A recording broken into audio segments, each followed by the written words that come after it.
পুঁজিবাদী অর্থনীতি কিছু কিছু মানুষকে এতটাই অর্থলোভী এবং বিত্তশালী করার নেশায় মাতিয়ে তুলে যে তারা মানুষ, সমাজ, দেশকে যে কোনো পরিণতিতে নিতে দ্বিধাবোধ করেন না। এরা এটাও চিন্তা করতে ভুলে যান যে এই অবৈধ নেশা তাকে কোথায় নিয়ে যেতে পারে। আমি খবর নিজে তৈরি করিনি। 2024 সালের 22 এপ্রিলের দৈনিক সমকাল পত্রিকার একটি হেডিং তুলে ধরছি আমি। হেডিংটি হলো, ডলারে ঘুষ লেনদেন চক্রে দুদকের 2 কর্মকর্তাও জড়িত। কারিগরি শিক্ষা বোর্ডের কম্পিউটার সেলের সিস্টেম অ্যানালিস্ট AKM শামসুজ্জামানকে গ্রেপ্তারের পর বেরিয়ে আসে প্রতিষ্ঠানটির সনদ বাণিজ্যে জড়িতদের নাম। শামসুজ্জামান ও তার ব্যক্তিগত সহকারী ফয়সাল হোসেন 5000-এরও বেশি সনদ এবং মার্কশিট বিক্রি করেছেন। শামসুজ্জামান পুলিশের কাছে 161 ধারায় এবং পরে আদালতে জবানবন্দিতে বলেন, সনদ বাণিজ্য ধামাচাপা দিতে কারা কিভাবে তার কাছে আর্থিক সুবিধা নিয়েছিলেন। ডিবি পুলিশের জিজ্ঞাসাবাদে শামসুজ্জামান জানান, অবৈধ সম্পদ অর্জনের অভিযোগে দুদকের উপপরিচালক আলী আকবর তাকে নোটিশ দেন এবং জিজ্ঞাসাবাদ করেন। এরপর মামলা হলে মামলা থেকে রেহাই পাওয়ার উদ্দেশ্যে দুদকের আরেক উপপরিচালক আবু বকর সিদ্দিকের নিকট যান। এখন বলা প্রয়োজন, কে এই আবু বকর সিদ্দিক? উনি কোন প্রকৃতির লোক? তার একটি প্রমাণ স্বরূপ বলছি। 27 জানুয়ারি 2017 সাল দৈনিক প্রথম আলো পত্রিকার অনিয়মের অভিযোগে দুদকের এক কর্মকর্তাকে ক্ষমতাহীন করেছে দুদক। ওই কর্মকর্তার নাম মোহাম্মদ আবু বকর সিদ্দিক। ওই সময় তিনি দুদকের রাজশাহী সমন্বিত জেলা কার্যালয়ের উপ সহকারী পরিচালক।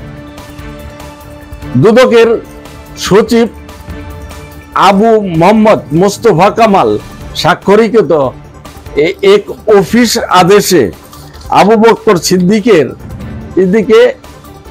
এ শাস্তি দেন। শাস্তি ছিল আবু বকর সিদ্দিক পরবর্তী 3 বছরের মধ্যে কোনো প্রকার অনুসন্ধান এবং তদন্ত কাজে অংশগ্রহণ করতে পারবেন না।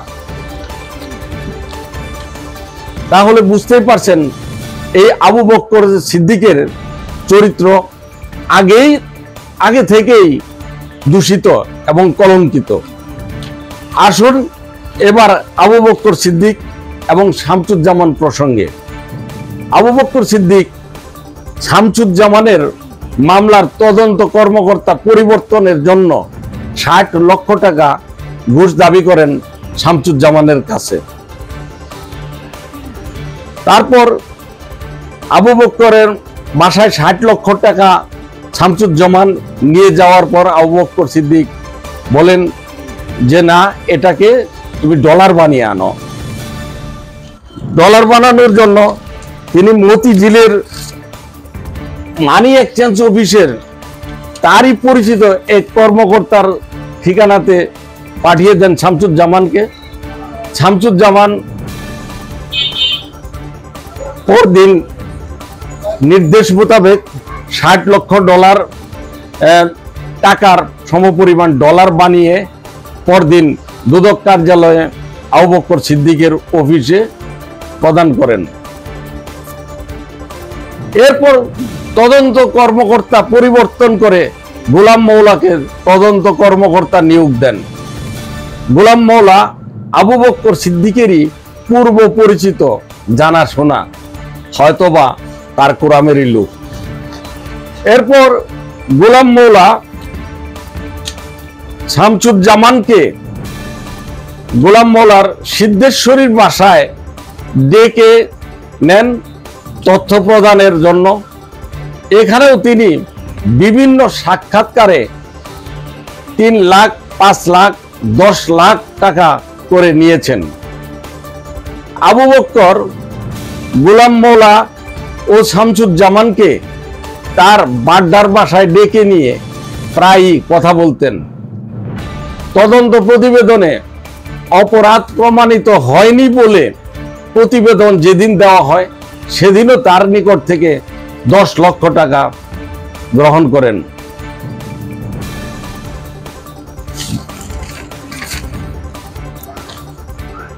এখন আমি বলছি এবং আমাদের মাননীয় প্রধানমন্ত্রী বঙ্গবন্ধু কন্যা জননেত্রী শেখ হাসিনা, আপনি আমাদের ভরসার শেষ বিন্দু।